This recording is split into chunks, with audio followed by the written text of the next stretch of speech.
పత్రిక 1వ అధ్యాయం 23వ వచనాన్ని మనం చదువుకుందాం. 1 కొరింథీయులకు రాసిన పత్రిక 1వ అధ్యాయము 23వ వచనం మనం చదువుకుందాం.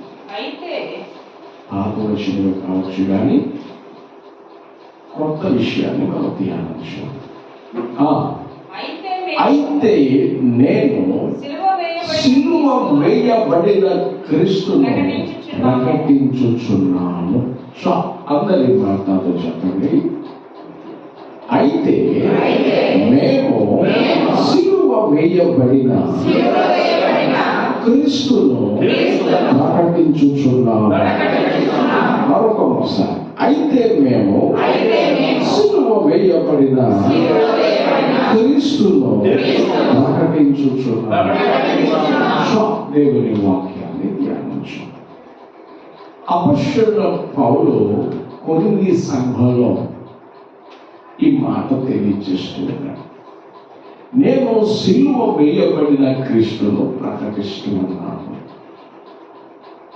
ఎందుకు ఈ మాట పౌలు గారు చెప్తున్నారంటే, కొరింథీ సంఘంలో ఒకడు పౌలు వాడని, మరొకడు కేఫ వాడని, మరొకడు అపోలో వాడనని, మరొకడు నేను క్రీస్తు వాడనని, ఇక రకరకాలుగా భేదాభిప్రాయాలతో మాట్లాడుతున్నారు. అదే సందర్భంలో వారు అంటారు, అక్కడ మా తాతలు ఎంత సంపాదించాలో తెలుసా, మా నాన్నలు ఎంత సంపాదించాలో తెలుసా, మా స్థాయి ఏమిటి, మా స్థితి ఏమిటి అని ఎవరికి వాళ్ళ స్థాయిని గురించి మాట్లాడుకుంటూ, నేను గొప్పోడంటే నేను గొప్పోడి, మేము గొప్పోడం అంటే మేము గొప్పోడమని వాడు మాట్లాడుకుంటా ఉన్నా. ఆ సందర్భాన్ని గ్రహించిన పౌలు గారు అంటున్నాడు, మీ గృహాలు మీరంత గొప్ప కట్టడాలు కట్టినా, మీ తాతలు ఎంత సంపాదించినా, మీ డాడీలు ఎంత సంపాదించినా అవన్నీ మనం పరలోకానికి తీసుకెళ్ళం. స్తోత్రం చెప్పాలి. అవన్నీ మనం ఏం చేయవు, పరలోకానికి తీసుకెళ్ళం. ఎంత పెద్ద మందిరం కట్టినా ఆ మందిరం పరలోకాన్ని మనకి ఇవ్వం.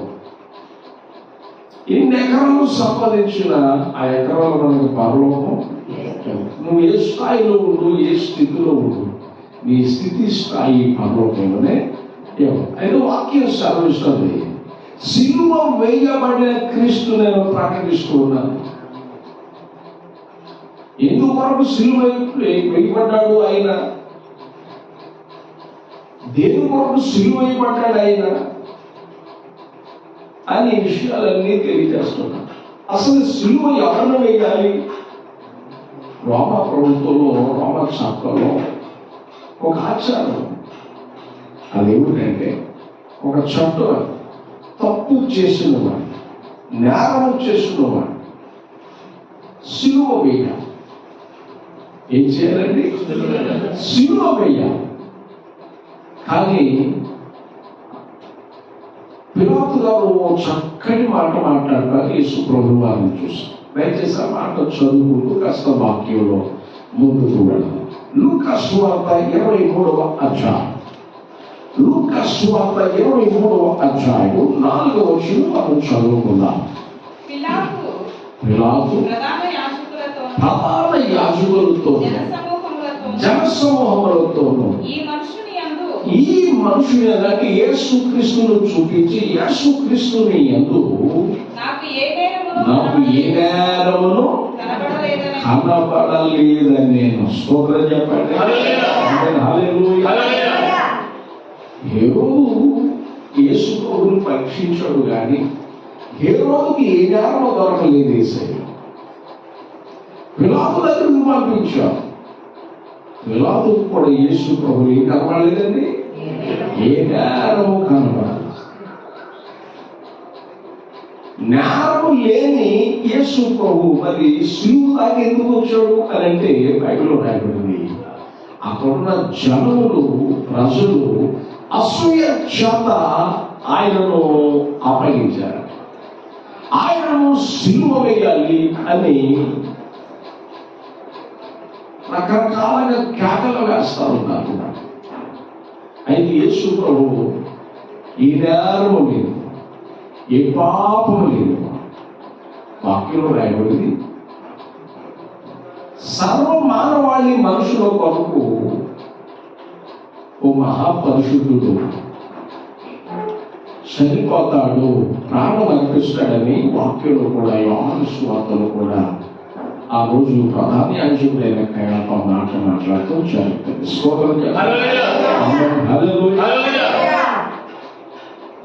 యాజకుడు ఆ మాట మాట్లాడుతూ జరుగుతుంది. అయితే యేసు ప్రభువు ఏ నేరము లేదు, ఏమి లేనివాడంటే చెప్పాలి, ఏ నేరము లేదు. ఏ నేరము లేని యేసును అసూయ చేత ప్రజలు యేసును సిలువకు తీసుకువెళ్ళారు. ఎక్కడ తీసుకువెళ్ళారు? అసూయ చాలా ప్రమాదకరమైనది, వ్యభిచారం చాలా ప్రమాదకరమైనది, దొంగతనం చాలా ప్రమాదకరమైనది, అన్యాయం చాలా ప్రమాదకరమైనది, అట్లాగే అసూయ కూడా చాలా ప్రమాదకరమైనది. యేసు ప్రభువు మాటల్లో కానీ, శాతల్లో కానీ, క్యారెక్టర్లో కానీ ఎక్కడ ఎవరు ఏ విషయంలో తప్పు పట్టలేకపోయారు. అన్నారు, నాలో పాపం ఉన్నదని మీరు ఎవరు స్థాపించారు, ఎవరు నిరూపించగలరు, రండి అని సవాలు విసురాయి. పిల్లలకు సాక్ష్యం ఇస్తున్నాయి, వీళ్ళు ఏ దోషమును ఏ పాపమును నాకు కనబడలేదు, ఈ ఏ దారము లేను, ఏమి లేని వాడు అందరూ చెప్పారు, ఏ దారం లేదు. కానీ ఇంకొక మాట మనం చదువుకుంటే లూకా సువార్త 22వ అధ్యాయం 37వ వచనం మనం చదువుకుంటాం. 37వ వచనం, ఆయన అక్రమకారులలో ఒకడుగా ఆయన అంటే యేసు ప్రభువు అక్రమకారులలో ఒకడుగా ఎంచబడిన. స్తోత్రం చెప్పాలి. ఏ నేరము లేనివాడు, ఏ అన్యాయం చేయనివాడు, ప్రతి వారికి మేలు చేసిన వాడు, ప్రతి వారికి సహాయం చేసిన వాడు. ఇక్కడ రాయబడింది, ఆయనను అక్రమకారులలో ఒకడుగా ఎంచారు. ఎట్లా ఎంచారంటే అంత దారుణం అండి.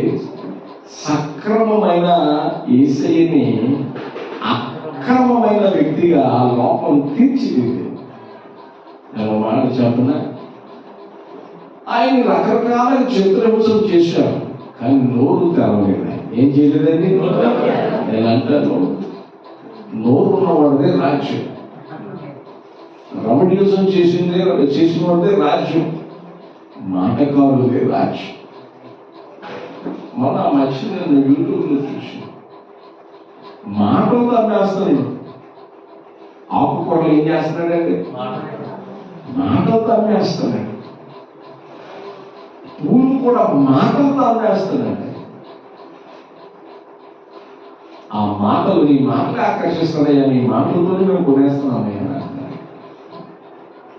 మాట కాదు. కానీ యేసు ప్రభువు నోరు తెరవలేదట. స్తోత్రం చెప్పాలి. ఏ న్యాయం లేని వాడు, ఏ పాపము లేని వాడు,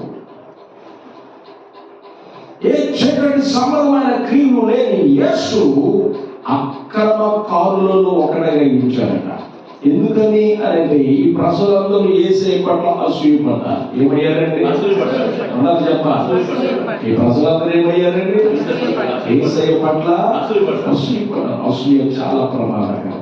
దావీదు విషయంలో కూడా సౌలు అసూయపడ్డాడు. ఇస్సాకు విషయంలో కూడా ఆ ఫిలిష్తీయులు అసూయపడ్డారు. ఏం చేశారండి?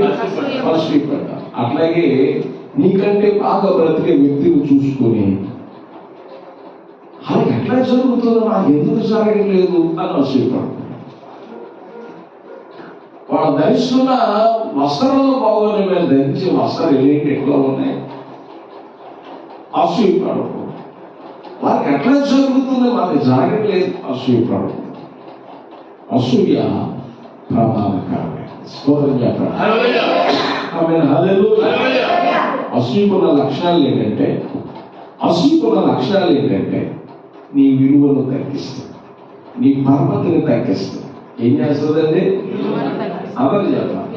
నీ విలువను తగ్గిస్తుంది, నీ పరపతిని తగ్గిస్తుంది. కాబట్టి అసూయ ప్రమాదకరం. అసూయ ఎటువంటిదండి? ప్రమాదకరం. నువ్వు అసూయపడినంత మాత్రాన ఎవరు చూసి అసూయపడ్డావో వాళ్ళంతా నీకు వచ్చేస్తుందా? నీ ఇంట్లో పడిపోకుండా నీలో అంతా వేళలోకి వచ్చేస్తుందా? విలువలు పడిపోతాయి. ఏం పడిపోతాయి? కాబట్టి అసూయ పడకూడదు. అసూయ అనేది ప్రమాదకరమే. ఏ నేరము లేనివాడు కానీ యేసును అక్రమస్తుడుగా లోపం తీర్చిదిద్దు. ఆయన నోరు తెరిచి మాట్లాడగలడు పిలాతు ఎదుట, కానీ నోరు తెరవని నిన్ను బట్టి నన్ను బట్టి, నిన్ను ప్రేమించబట్టి నన్ను ప్రేమించబట్టి. స్తోత్రం. ఎవరు ప్రేమించబట్టి? మనందరినీ ప్రేమించబట్టి. మనం ఆయనను ప్రేమించలేదని కానీ ఆయన మనల్ని ప్రేమించాడు. ఆయన ప్రేమ ఉన్నతమైనది. ఆయన ప్రేమ అగాపే ప్రేమ. కారణం లేదు, కొరత లేదు. కొరతలు లేని ప్రేమతో, అపారమైన ప్రేమతో ఆయన మనల్ని ప్రేమించాడు. ప్రేమించాడు కనుక పుట్టేవాడు కొడుతున్నా, తిట్టేవాడు తిరుగుతున్నా, ఊసేవాడు వస్తున్నా, ప్రవచించని గుద్దుతూ అరుస్తున్న వ్యక్తిని చూసినా ఆయన నోరు తెరవాలి. స్తోత్రం చెప్పాడు. నీ మీద నా మీద నా ప్రేమ. నీకు రావాల్సిన శిక్ష, మనకు రావాల్సిన శిక్ష ఆయన మీద వేసుకున్నాడు. ఆయన దేవుని ప్రేమ. స్తోత్రం చెప్పాడు. ఆ ప్రేమ కలిగి ఉన్నాడు కనుక నీ విషయంలో నా విషయంలో నోరు తెరవాలి. మనల్ని ఎవరన్నా ఏదన్నా అంటే తట్టుకోగలమా? చెప్పాలి గట్టిగా. తట్టుకోలేదు. ఒకవేళ అక్రమంగా బ్రతుకుతున్నా నన్ను అక్రమంగా బ్రతుకుతున్నా అంటావా అని వేసుకుంటాను. స్తోత్రం చెప్పండి. అవునా కదా? కానీ యేసు ప్రభు నోరు తెరవలేదు. నీ కొరకు నా కొరకు. ఇదిగో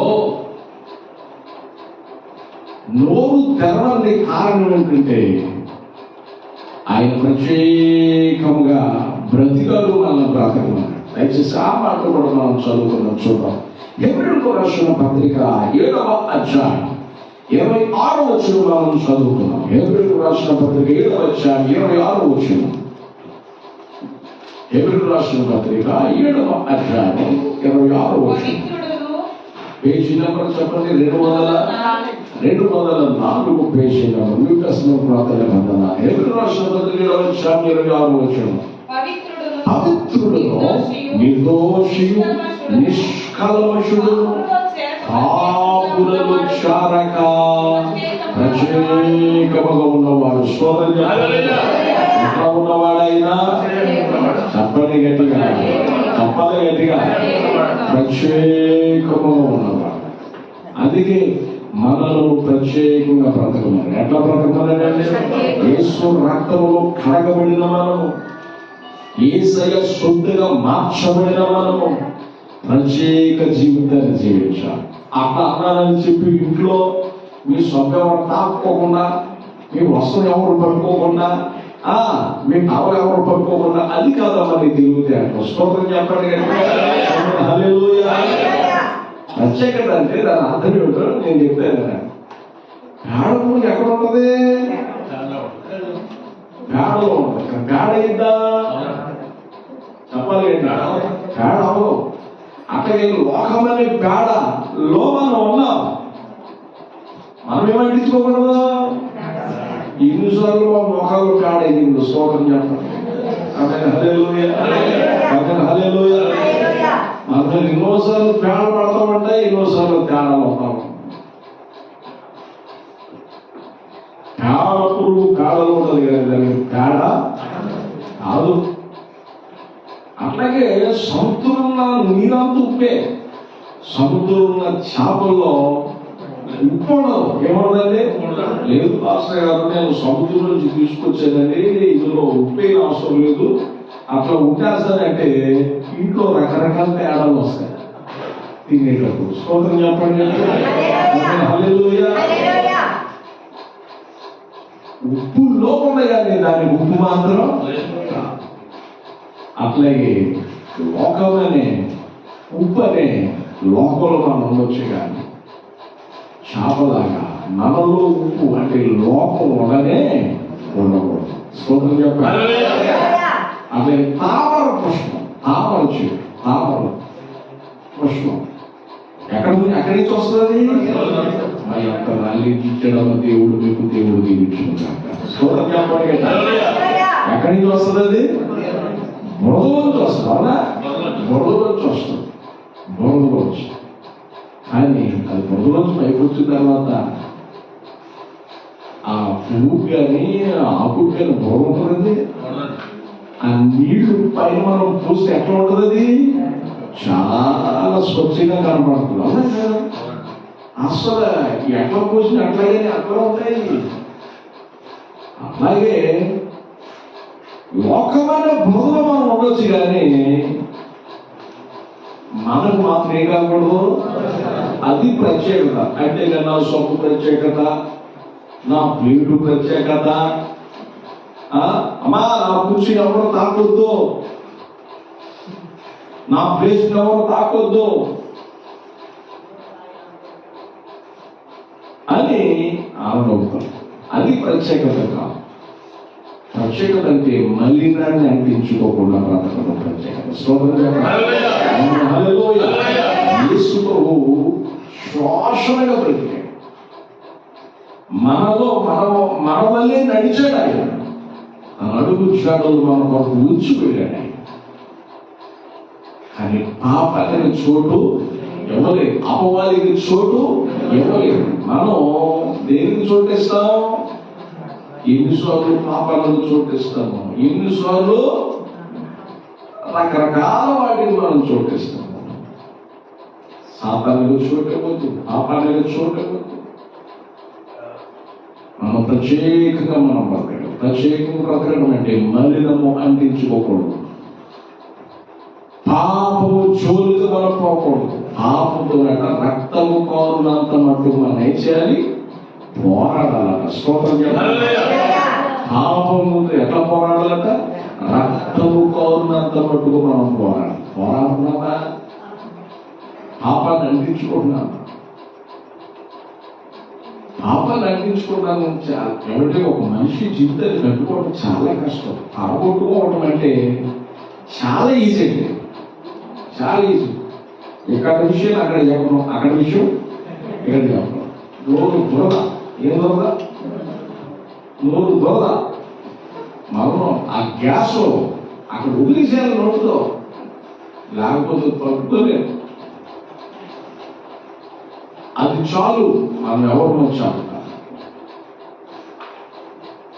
అందుకే బైబిల్లో ఈ నోటిని బట్టి, ఈ మాటను బట్టి నీవు అపరాధమని నీతిమంతులు అని తీర్చిదిద్దబడతాం. అదే మనకు కసువార్తలో రాయబడింది. స్తోత్రం చెప్పండి. హల్లెలూయా. దేవుడు వాక్యం సెలవిస్తుంది. ప్రత్యేకంగా మనం బ్రతకాలి. అంటే మలినం అంటించుకోకుండా, పాపం వైపు అడుగు వేయకోకుండా. యోసేపు పాపం దగ్గరకు వస్తున్న యోసేపు దగ్గరికి యోసేపు పాపానికి దూరంగా పారిపోయాడు. స్తోత్రం చెప్పాలి. యోసేపు ఏం చేశాడంటే? చెప్పాలి గట్టిగా. యోసేపు పాపానికి దూరంగా పారిపోయాడు. మనము పాపానికి దగ్గర అవుతుంది. ఏమవుతున్నాడండి? చెప్పాలి. పాపానికి దగ్గర అవుతున్నాం. అందుకే ప్రభు దీవులు మనకు ఉండటం లేదు. దేవుడు వదిలించుకోవాలని అన్ని కూడా మనం అంటించుకుంటాం. దేవుడు కారణాన్ని కూడా మనం ధరించుకుంటాం. ఒక మాట చెప్పదు, రక్షణ పొందకముందు నీకు ఏ బుద్ధులు ఉన్నాయో రక్షణ పొందక కూడా అదే బుద్ధులు రెట్టింపు అయిపోతాయి. అదే బుద్ధులు ఏమైపోతాయి? రెట్టింపు అయిపోతాయి. గొప్పమాటలు, అబద్ధాలు, మోసాలు, అక్రమం, పాపం ఎక్కువైపోవడం. నువ్వు నన్ను నమ్మించవచ్చు కదా, దేవుని నమ్మించగలవా? నేను నిన్ను నమ్మించవచ్చు కదా, దేవుని నమ్మించగలవా? దేవుని నమ్మించాలి మన అక్కడ సర్విస్తున్న మాట ఆయన ప్రత్యేకంగా మనం బ్రతిగా మన మనం కూడా ప్రత్యేకంగా బ్రతకాలి. ప్రత్యేకంగా బ్రతకాలి. మనం లోకానికి మాదిరిగా ఉండాలి, ఎదుటి వారికి మాదిరిగా ఉండాలి.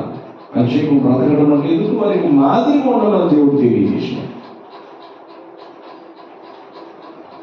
పౌలు గారు అంటాడు, మీరు వాదాలు బట్టి మీ స్థాయిని బట్టి మీరు మాట్లాడుతున్నారు, నేను సిలువ వేయబడిన క్రీస్తును ప్రకటిస్తున్నాను. ఆయన లేకపోతే ఈ లోకంలో బడాయిలు గొప్పలు మీరు చెప్పుకుంటున్నారు, కానీ ఆయన సిలువ వేయబడకపోతే, ఆయన లోకానికి రాకపోతే మనము కాలగర్భంలో కలిసిపోయాము. ఇంకో జీవితం ఉందని చెప్పడం కొరకు నేను సంతోషిస్తున్నాను. ఇంకో జీవితం మన కొరకు ఉంది. ఈ లోపల ఈ బడాయిలన్నీ తాత్కాలికమే. అందుకొక నిత్య జీవనం ఇవ్వటం కొరకు ఆయన సిలువ వేయబడ్డాడు. ఈ లోకానికి వచ్చాడు, మన కొరకు రక్తాన్ని కాల్చాడు, ప్రాణం పెట్టాడు, మన కొరకు నిత్య జీవాన్ని సిద్ధపరిచాడు. హల్లెలూయా. ఆయన సిలువ వేయబడింది నేరము చేసి కాదు, నేరం చేసి కాదు. ప్రత్యేకంగా జీవించి పవిత్రుడిగా పరిశుద్ధుడిగా బ్రతికి అసూయ చేత, ప్రజల అసూయ చేత ఆయన సిలువ వేశారు. ఆయన వాస్తవానికి ఏ నేరము చేయలేదు, ఏ పాపం లేనివాడు, నేరం లేనివాడు. అయితే నేను సిలువ వేయబడిన క్రీస్తును ప్రకటిస్తున్నాను. ఆ సిలువలో యేసు ప్రభువు వారు పలికిన ఆ 7 మాటలు క్లుప్తంగా మీకు చెబుతారు. పట్టుకుంటే టైం అయిపోతుంది కనుక క్లుప్తంగా మీకు చెప్తారు, ఊరికి టచ్ చేస్తారు. ఆ సిలువలో యేసు ప్రభువు వారు పలికిన మొదటి మాట దయచేసి మనం చదువుదాం. సిలువలో యేసు ప్రభువు వారు పలికిన మొదటి మాట లూకా సువార్త 23వ అధ్యాయం. లూకా సువార్త 23వ అధ్యాయం 34వ వచనం మనం చదువుకుందాం. యేసు ప్రభువు తండ్రితో మాట్లాడుతున్నారు. తండ్రి, మీరేమి చేయించున్నారు, మీరెవరు కనుక వీరిని క్షమించమని చెప్పాను. ఏం చేయాలి? చెప్పాలి. కాబట్టి కుట్లోడు ఎదుర్కొన్నాడు, మూసుడు ఎదుర్కొంటున్నాడు, అడుగుతో పురుషుడు ఎదుర్కొన్నాడు. కానీ యేసు ప్రభు ఏమంటారంటే, తండ్రి మీరేమి చేయించున్నారో వీరికి తెలియదు. ఎంత ప్రేమ అండి, ఎంత క్షమాపణ అండి. ఓ సహోదరి అంటుంది, ఆ కుటుంబం అంటుంది, వాళ్ళ క్షమించలేను, క్షమించను. అతడు చేసిన అన్యాయం, అతడు చేసిన మోసం ఘోరమైంది, ఇక జీవితంలో క్షమించు. నేను అన్నాను, ప్రభు పెట్టడం నీకు కలుగునా? యూతుగా పొడిగించుకోవడం దగ్గరికి వచ్చాను. ప్రభా, నా సహోదరుడు నా ఎడమ తప్పు చేశాడయ్యా, ఎన్నిసార్లు క్షమించు? ఒకసారి, 2 సార్లు, 7 సార్లు, ఎన్నిసార్లు క్షమించడయ్యా అని అడిగితే ప్రభు అన్నాడు, 70 ఏళ్ల మట్టుకు క్షమించాను. 70 సంవత్సరాలు ఆయుష్కాలం ఎంత? 70 సంవత్సరాలు. ఎదుగుదల ఉంటే 80. అంటే లైఫ్ లాంగ్ ఏం చేస్తాం? తోటి క్షమించాలి. స్తోత్రం చెప్పాలి. యేసు ప్రభు కంటే తగ్గోళ్ళలాగా మాట్లాడతాం, మనం యేసు ప్రభు కంటే గొప్పలాగా మాట్లాడతాం. నువ్వు తోటి క్షమించకపోతే నీకు పరలోకమో లేదు. తోటి వ్యక్తిని క్షమించాలి. తోటి వ్యక్తిని ఏం చేయాలి? అతను మనిషి కనబడగానే మనకి అతను చేసిన కీడు గుర్తొస్తుంది, మనసులో పెరుగుతుంది. మాట మాట్లాడటానికి సులువే, కానీ క్షమించడానికి చాలా కష్టమైపోతుంది. తెలుసా?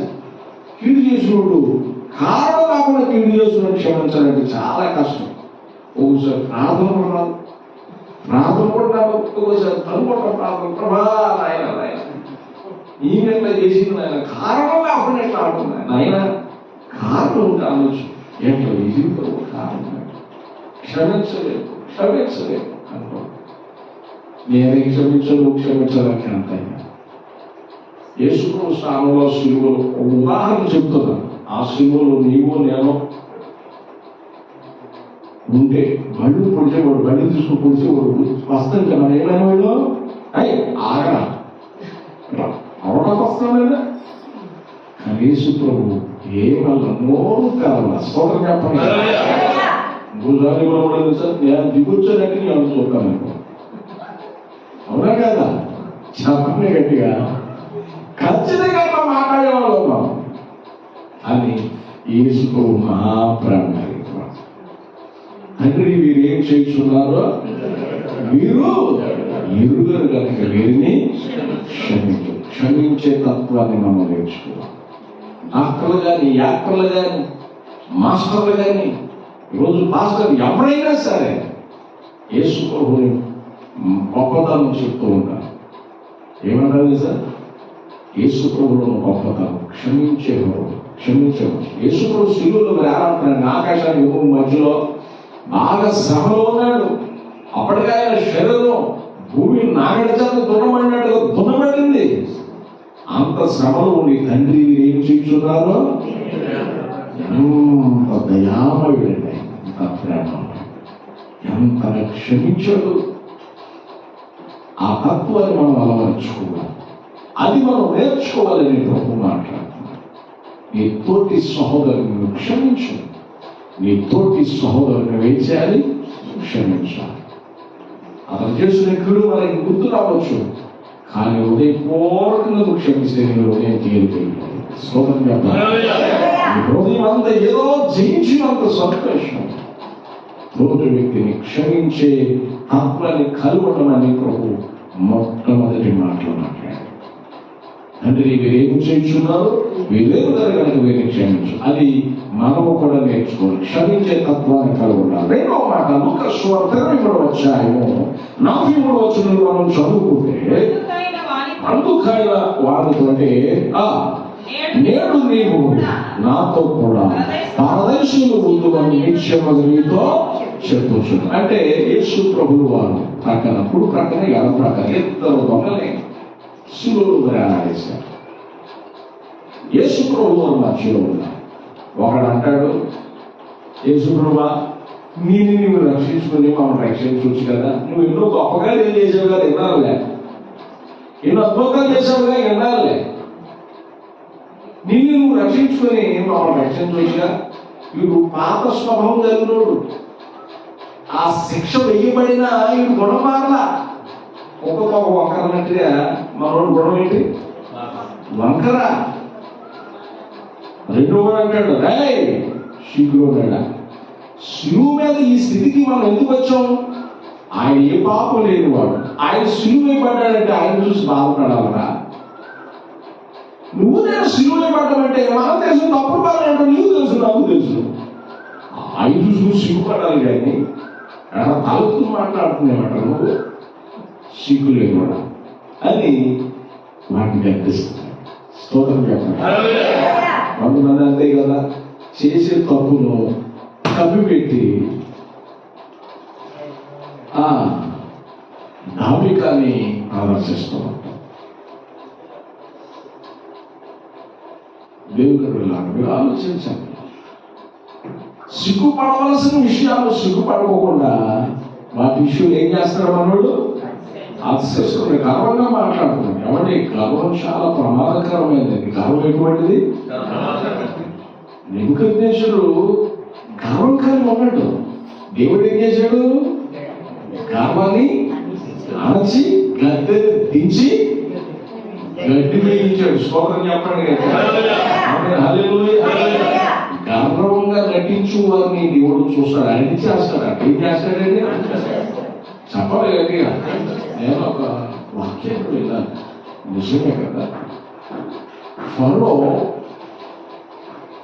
ఇశ్రాయేలు సైన్యం మీద బానిసులని వాళ్ళ మీద ఇష్టం వచ్చినట్టు చలాయిస్తున్నాడు. ఇష్టం వచ్చినట్టు పెద్దలు చేస్తున్నాడు. నా దేశం ఇది, నా ప్రజల మధ్యలో ఉన్నారు, మీరు చేపలాంటి వచ్చి చేస్తా అని అట్లా మాట్లాడుతున్నాడు. ఈ చేపలాంటి బతుకగలిగినటువంటి ఇశ్రాయేలు దేవుని మాట్లాడుకో. ఇక పక్షానికి వచ్చే దేవుడు స్తోత్రం చెప్పండి. ఎంతటి ఉన్నత స్థాయిలో ఉన్నవారైనా, ఎంతటి వారు మన ఇంట్లో పనిచేసేవారైనా వాళ్ళ మీద అజమాయిషి మనం చేయకూడదు. ఒకవేళ చేయిస్తే పొరుగు పట్టిన గతి మనం గట్టించాలి.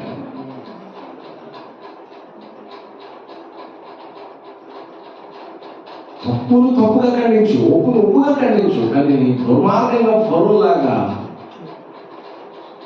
వ్యవహరిస్తే దేవుడు సహించుకోడు. దేవుడు ఏం చేసుకోడు? సహించుకోడు, లేకుండా శ్రమిస్తాడు. సిగ్గుపడాల్సిన విషయంలో అసేస్తున్నాడు. రెండు మాటలు, రే ఇది నీకు నాకు తగుదు కానీ ఆయన తగునా, సిగ్గుపడరా అని చెప్పాడు. ఇక్కడ తాగు తెచ్చుకోవాలని ఇతను అంటున్నాడు, పశ్చాత్తాపడ్డాడు. యేసుప్రభు చూడగానే పశ్చాత్తాపం వచ్చేసింది, యేసుప్రభు చూడగానే కనికరం వచ్చేసింది, యేసుప్రభు చూడగానే కన్నీరు చేస్తున్నాడు.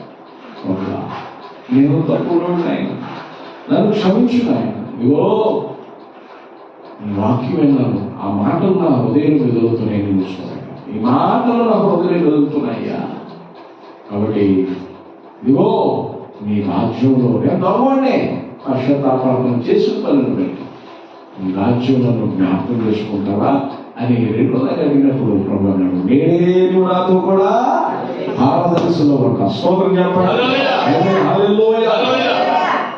నేను అనుకుంటున్నాను, ఒక సంఘటన జరిగింది ఒక చోట, నేను చెప్తాను. బాప్తిసం పొందుదామని బయలుదేరి, ఏం పొందుదామని? బాప్తిసం తీసుకుందామని వస్తాం. ఈ జీవితంలో వద్దు, ప్రభు కొరకు నేను నైతికం అయిపోవాలి, నమ్మకంగా బ్రతకాలి, ప్రభు నా జీవితాన్ని అర్పించుకుంటానని ఆ 40 ఏళ్ల తల్లి బాప్తిసం పొందడానికి వస్తుంది. దైవజనులు మీ యొక్క సందర్శించబడు. ఈలోపు అందరికి ఇచ్చేవాళ్ళు ఇంకా రాలేదేందమ్మా అని అక్కడ పాటలు పాడుకుంటూ చూస్తుంటే కొద్ది మార్త వచ్చిందండి. అయ్యా పలానా యాక్సిడెంట్లో చచ్చిపోయింది. మందిరానికి వస్తే ఏమైపోయింది? యాక్సిడెంట్లో చచ్చిపోయింది. కళ్ళకి వస్త్రం ఉంది, మాటలో ఉన్నాయి, చనిపెట్టు యాక్సిడెంట్లో చచ్చిపోయింది. నేను అనుకున్నాను, దొంగోడుకు పారదైసు దగ్గరట్లేగా ఆకు కూడా పారదైసు దొంగకూడదు. సోదరు ఏం ఆలోచన వచ్చింది? బాప్తిసం తీసుకోవాలి, ఇక మీద దేవుడు బ్రతకాలని నిర్ణయం చేసుకోండి. ఖచ్చితంగా రక్షణ నిత్య జీవం దేవుడిస్తుంది. ఎంత సంతోషం.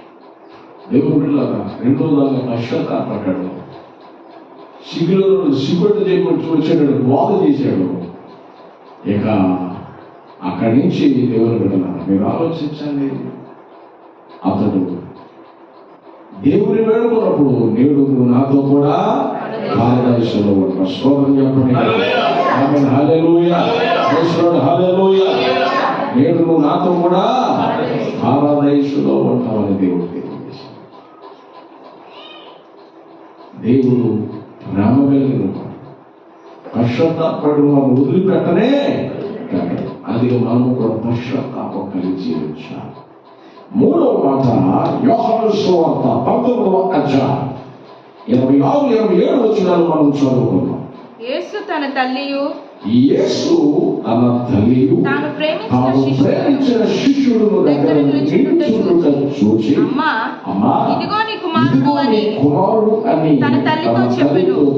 తరువాత శిష్యుడు చూచి, ఇదిగో నీ తల్లి అని చెప్పెను. ఆగడియను ఆ శిష్యుడు ఆమెను తన ఇంట చేర్చుకొనెను. స్తోత్రం చెప్పండి. హల్లెలూయా. మూడవ మాట, యేసుప్రభు శిలువలో యేసుప్రభు తల్లిని ఆయన ప్రేమించిన శిష్యుడైన యోహానుకి అప్పగించాడు. అయ్యా ఇదిగో నా తల్లి, అమ్మా ఇదిగో నీ కుమారుడు, నేను ప్రేమించినట్టుగా ప్రేమించగలిగాను. ఆమె తోముడు ఎందుకు అప్పగించలేదు యేసుప్రభు? ఎందుకు అప్పగించలేదు? అప్పటికి రకరకాల ఆస్తుల గురించి తేడాలు వచ్చినాయి ఆమెకి. స్తోత్రం చెప్పండి. హల్లెలూయా. అమ్మ 4 నెలలు, నాన్న 4 నెలలు నువ్వు చూసుకో పంచుకోవడం బాగా బతుకుండగానే అడగొట్టి, అందుకని వాళ్ళకి అప్పగించాల. లోపల ఎందుకు చూడట్లేదు? అమ్మ 4 నెలలు పెద్ద కొడుకు దగ్గర, నాన్న 4 నెలలు చిన్న కొడుకు దగ్గర.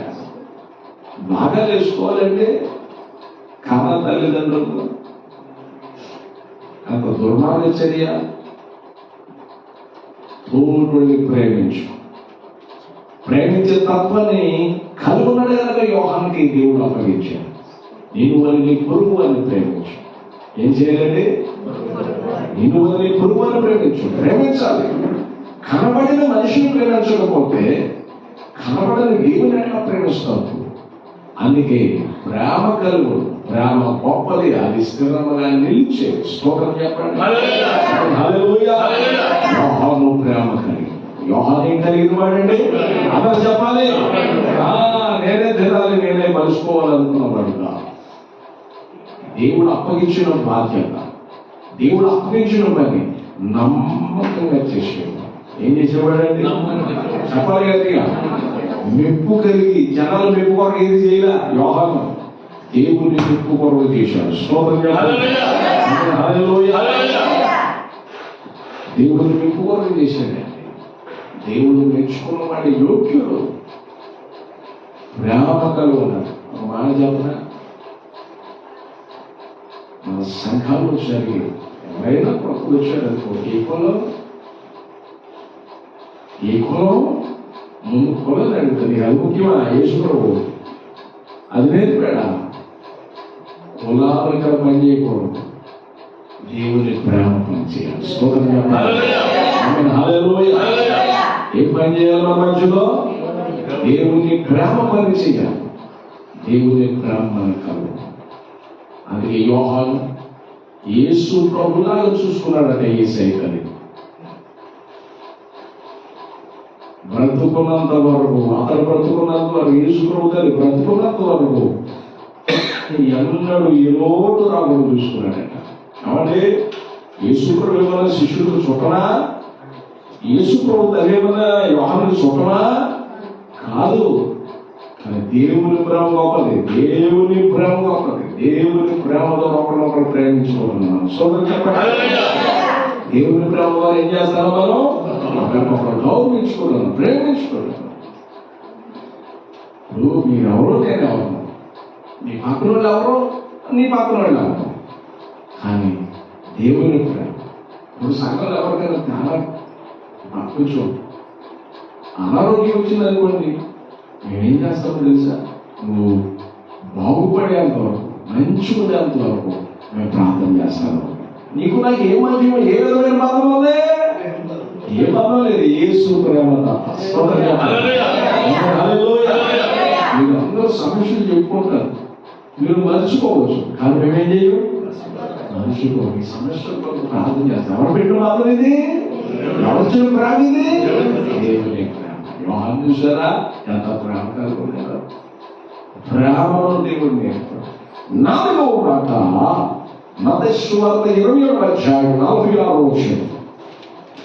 మత్తయి సువార్త 27వ అధ్యాయం 46వ వచనం. ఇంచుమించు 3 గంటలప్పుడు యేసు ఏలీ ఏలీ లామా సబక్తనీ అని బిగ్గరగా కేక వేసి, ఆ మాటకు నా దేవా నా దేవా నన్నెందుకు విడిచితివని అర్థం. స్తోత్రం చెప్పండి. పాపములేని యేసయ్య పాపులమైన మన కొరకు ఆకాశానికి భూమి మధ్యలో సిలువలో వేలాడుతూ పాపిగా మారిపోయాడు. వాక్యంలో రాబడింది, అతని మనలో మ్రాను మీద వేలాడు వాడు శాపగ్రస్తుడు అని. ఆ మ్రాను మీద, ఆ సిలువ మీద వేలాడుతుంటే మన పాపాలను ఆయన మీద పడబట్టి తండ్రి దేవుడు మహాపరిశుద్ధుడు కనుక ఆ పాప ఆయన మీద మోపపడటం ద్వారా ఒక్క క్షణం తండ్రి దూరం అయ్యాడట. ఆ సహవాసాన్ని ఎప్పుడైతే పోగొట్టుకున్నాడో ఒక్క క్షణం తట్టుకోలేకపోయాడు. అంటే సంఘంతో సహవాసం కలిగి ఉన్నా, దైవ జనులతో దైవ సేవకుల కుటుంబంతో సహవాసం కలిగి ఉన్నా.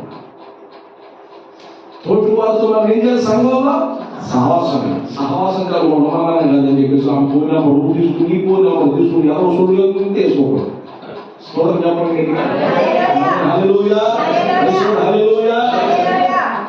ఆ ఫోన్ నెంబర్ తీసుకుని, ఈ ఫోన్ నెంబరు అదే మన అడిపింది 5 ఏళ్ళ సహవాసం ఉన్నాడే సులువుగా ఇంటి మనకి ఓటు 2 నిమిషాలు మాట్లాడటానికి ఇష్టమవుతుంది. అంతమంది చెవి దగ్గర పడతారు యేసు రక్తం వేసి. నేను అనుకుంటాను చెవి క్యాన్సర్ అవుతుంది అనుకుంటాను. స్తోత్రం చెప్పండి. హల్లెలూయా.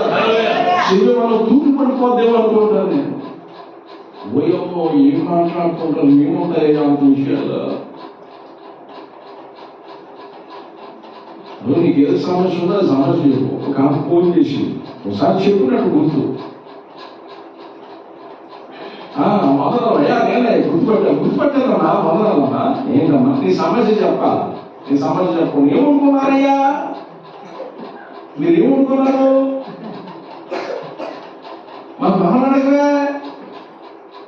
ఈ కార్యక్రమం సులువు నాకెందుకు అమ్మా? నువ్వు ఏ పర్పస్ నుంచి చేసావు, ఏ కారణం చేసావంటే కాసేపు మాట్లాడాలి కదా అంటుంది. అంత టైం నాకు లేదమ్మా. స్తోత్రం చెప్పండి. ఏ సమస్య పట్టు చేసావు భోజనం ఆ సమస్య చెప్పుకో. అంతేగాని టీ తాగావా, టిఫిన్ చేసావా, భోజనం చేసావా, నీకెందుకు ఎవరో అదంతా నాకు చూసుకోండి. స్తోత్రం చెప్పండి.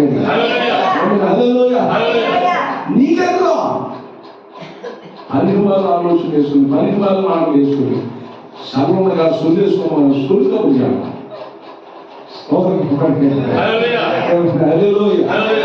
ఆ విషయాలు పట్టించుకోవడానికి ఆసంగా ఉందండి.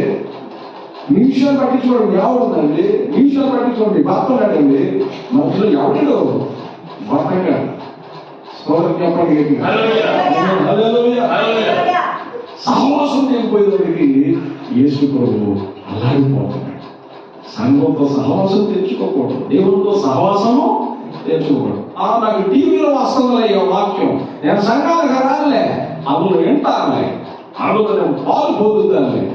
అమ్మా ఖాళీ పొయ్యి నుంచి ఒక్కటి తీసి పక్కన పెట్టాను ఏమైపోతే ఖచ్చితంగా చాలమ్మా. నేను టీవీలు వింటాను, అంతకన్నా మంచి వాక్యాలు వింటానని చక్కగా వ్యతిరేకంగా మాట్లాడి టీవీ పెట్టు వాక్యం అంటది. పాపం చక్కగా చల్లారిపోయి వచ్చినప్పుడల్లా వందనాలు అంటది, కానీ మధ్యలో నడుపుకోవడం లోపల కలుసుకో.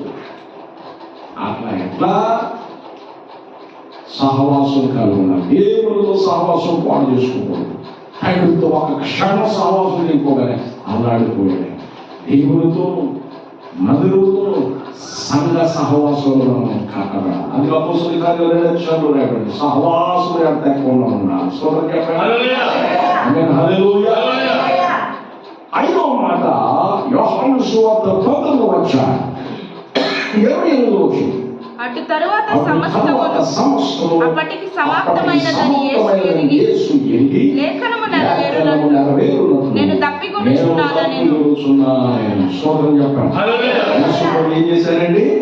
తప్పికొనుచున్నారు. కాబట్టి నా చూడండి, యేసు ప్రభు ఆత్మల దాహం కలిగిన. ఏ దాహం అండి? ఆత్మల దాహం, స్వార్థ భారం కలిగిన. అది ఒక్కడో కొరకు సుఖాలని గ్రామానికి వెళ్ళాడు, సమరస్త్రీ కొరకు వెళ్ళాడు. దాహముతో వెళ్ళి ఆమెకి సువార్త చెప్పి ఆ ఎవరు తన ముందుకు ప్రత్యక్షపరుచుకున్నప్పుడు ఆమె గుర్తించి ఉన్న పాపాలను వదిలిపెట్టి యేసయ్యను పట్టుకుంది.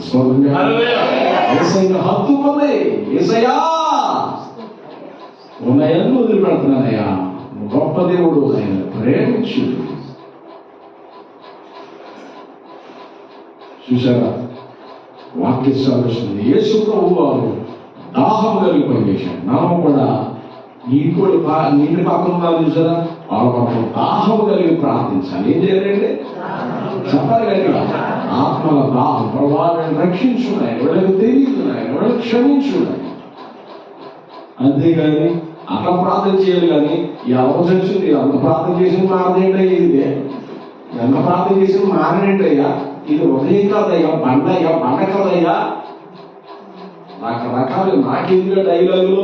నీ ప్రార్థనలు పవర్ మీద అన్నమాట. నీ ప్రార్థన ఏం లేదు, ఎదుటోడు కొరకు ప్రార్థించాలి. ఎదుటోడు కొరకు నీ ప్రార్థన ఎంతో మంది నశించుకోరు, వాళ్ళ కొరకు ప్రార్థించాలి. గన్నవరం సంఘంలో నాకు నచ్చిన విషయం ఏంటంటే, అక్కడ ఒక స్తుతి కోటం పెట్టుకుంటే మొత్తం విసుకుంటాం. ఒకసారి చిన్న దేవుని వాక్యాలు ఎంత సంతోషం వస్తుంది. అందరిని పిలుచుకుని కూటం పెట్టుకుని దేవుని వాక్యం వినిపించాలి. ఒకరోజు దేవుడు ఎక్కడికి తేడా నువ్వు కోటలు పెట్టుకుని ఎవరు పిలిచావు? మినిసార్లు ప్రార్థన చేసి నీ చుట్టూ అడుగుతాడు దేవుడు. ఆత్మల దాహం కలిగి అయితే ఆత్మల దాహం కొరకు ఆత్మల దాహం కలిగి ఉండాలి. పవిత్రమైన హృదయం దానికి కావాలి. ఏం కావాలండి? పవిత్రమైన మనసు దానికి కావాలి. అంతేకాదు నువ్వే బురదలో ఉండి నువ్వే బంధించబడిన స్థితిలో ఉండి రకరకాల విచారమైన కట్టల చేత నువ్వు బంధించబడి ఎదుటి వాళ్ళకి స్వార్థం చెప్తే ఏమో ఉంటుందా? అస్సలు మార్పు. ఒక ఆమె ఉందట, ఒక ఆమె అంటే నేను చెప్తున్నాను, ఇప్పుడు చనిపోయారు విషయం చెప్తుంది. పాస్టర్ గారు ఎత్తుగా చేసి ప్రార్థన చేస్తారు కనుక నా పిల్లలకు కానీ వచ్చిన వాళ్ళు కానీ ఎవరైనా మాట్లాడుకుంటుంటే ప్రార్థన చేయక అంటే ఆ ప్రార్థన చేయడం ప్రార్థన చేస్తుంటే ఇది వరకు మార్పు పిల్లలు ఎవరో లేదు. ఇవి ఉన్నాయన్నీ ఆలోచింపు ఎంత శాతం. నువ్వు ప్రార్థన చేయడానికి కొన్ని గంటలు దివసాలు గడపాలి. ఊరికే నిద్ర చేసిన వాళ్ళలో నీకు నీళ్ళు వచ్చేస్తే గొడవ దగ్గర శాపం ఎంత చేసినా లోపమే శాపం పడి చేస్తాను దెయ్యాలు వచ్చేస్తాయి. కనుక చెయ్యి వేయడానికి కూడా ఒక అభిషేకం కావాలి. చెయ్యి వేయడానికి నువ్వు ఎంత టైం ప్రార్థన చేస్తున్నావు దేవుని సన్నిధిలో. ఊరికే చెయ్యి ఉంది కదా నెత్తిన చెయ్యేసేవనుకో తెల్లారికి తేడా వస్తుంది. ఆ భాగాలనే నీకు వచ్చేస్తాయి. ఇది బైబిల్లో వాక్యం. స్తోత్రం చెప్పండి కదా దేవుని పిల్లలారా. ఐదో మాట, నువ్వు పవిత్రుడికి పవిత్రమైన మనసుతో ఉండి స్వార్థ చెప్పు. ఈ రోజు కాకపోయినా రేపైనా సరే ఆ మాటలు ఎదుటివాడిని పట్టు, ఎదుటివాడిని దేవుని దానికి ఆకర్షిస్తాయి. స్తోత్రం చెప్పండి. ఆరో మాట, యోహాను సువార్త 10:30 యేసు ఆ చిరక పుచ్చుకొని సమాప్తమైనదని చెప్పి తల వంచి ఆత్మను అప్పగించాను. శిలువలో ప్రసన్నాలను పడుతూ యేసు ప్రభు అంటే నా చిత్తము కాదు నీ చిత్తమే సిద్ధించును గాక సమర్పించుకున్నాడు, అప్పగించుకున్నాడు. ఆయన నీ దేవనంతియు ఈ దేవనంతి దేవుని చిత్తానికి అప్పగించుకోవాలి, దేవుని ఇష్టానికి అప్పగించుకోవాలి, దేవుని ఏదో వాడికి నువ్వు అప్పగించుకోవాలి. అట్లా అప్పగించుకుంటే నీ లైఫ్ స్టైల్ ఆశీర్వాదకరంగా ఎట్లా ఉంటుందండి? చెప్పాలి ఎట్లా? నీ లైఫ్ స్టైల్ ఆశీర్వాదకరంగా ఉంటుంది. దినవంతి దేవునికి అర్పించుకో, దేవునికి సమర్పించుకోవాలి. మన జీవితాన్ని మన జనవరి కోసం సమర్పణ చేసుకుంటాం, తీర్మానం చేస్తాం. ప్రభా ఈ సంవత్సరం అంతా టీలు ఎక్కువైపోయినాయి నా జీవితంలో, కాబట్టి టీలు బాగా ఆస్తామని వాగ్దానాలు తీసుకున్నాను. స్తోత్రం చెప్పండి. హల్లెలూయా. 12 తర్వాత టీ తాగకపోతే ఏమైపోతున్నానికి హల్లెలూయా వచ్చేస్తున్నాడు. అవే 4 టీ తాగా. స్తోత్రం చెప్పండి. ఏమైపోయింది? అయ్యో ఈసారి ఏం చేయాలి? మళ్ళా తీర్మానం చేయాలి. ఈ విషయాలు తీర్మానం చేసినట్టు అమ్మాలో తెల్లాలి. స్తోత్రం చెప్పండి.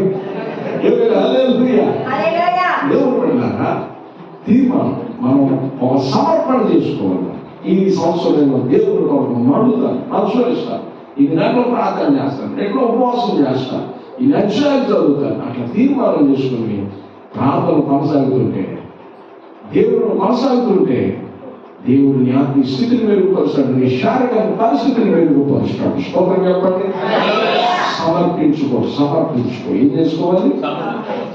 7వ మాట లూకాసు వార్త 23:46 చదువుదాం. అప్పుడు యేసు గొప్ప శబ్దంతో కేక వేసి, తండ్రి నీ చేతికి నా ఆత్మను అప్పగించుకొనుచున్నానని ఆయన ఇలాగు చెప్పి ప్రాణము విడిచాడు. కాబట్టి ప్రాణము పెట్టినంతగా ప్రేమించేవాడు యేసు ప్రభు. మనల్ని ఎవరు ప్రేమించారండి?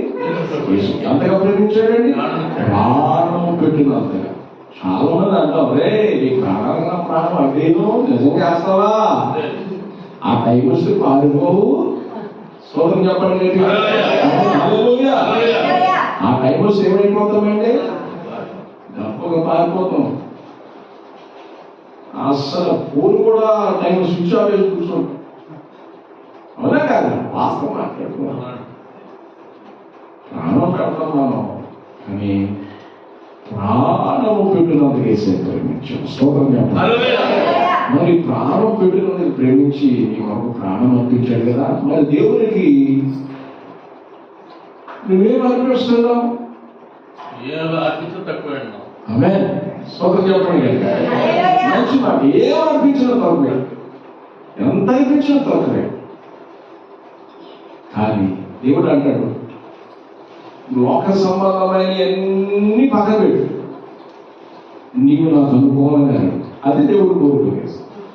మనం ఆయనతో ఉండాలంటే. స్తోత్రం చెప్పండి. ఆ నిత్య జీవంలో మనం ఆయనతో ఉండాలి. అదే మనం అక్కడికి వెళ్ళడం కొరకు మనం ప్రయాసపడాలి, సమర్పించుకోవాలి. వీరికి నలిగిన మనసు కలిగి బ్రతుకు కలిగి మనం ఉండాలి. అట్లా చేస్తే దేవుడు తీర్చు. అయా సిలువ వేయబడిన క్రీస్తువు ప్రకటిస్తున్నాం. ఆ ఘోరమైన శ్రమల మధ్యలో కూడా యేసుతో క్షమించాడైనా ఇదిగో ఆయన గుణలక్షణాలు ఇవ్వని ఆ వాదన గురించి మాట్లాడే వాళ్ళందరికీ ఈ విషయాలు తెలియజేసే పౌలు అందరూ మారు మనసు పొందారు. స్తోత్రం చెప్పాలి. అందరూ ఏమయ్యారు? మారు మనసు పొందారు. ఆ ఇచ్చు తగులన్నీ ఆపేశారు, దేవుని కొరకు సమర్పించుకుని ముందుకు సాగారు. అట్టి కృప దేవుడు మనందరికీ కూడా దయచేయమన్నాక ఆమె. తలవంచండి ప్రార్థించాలి.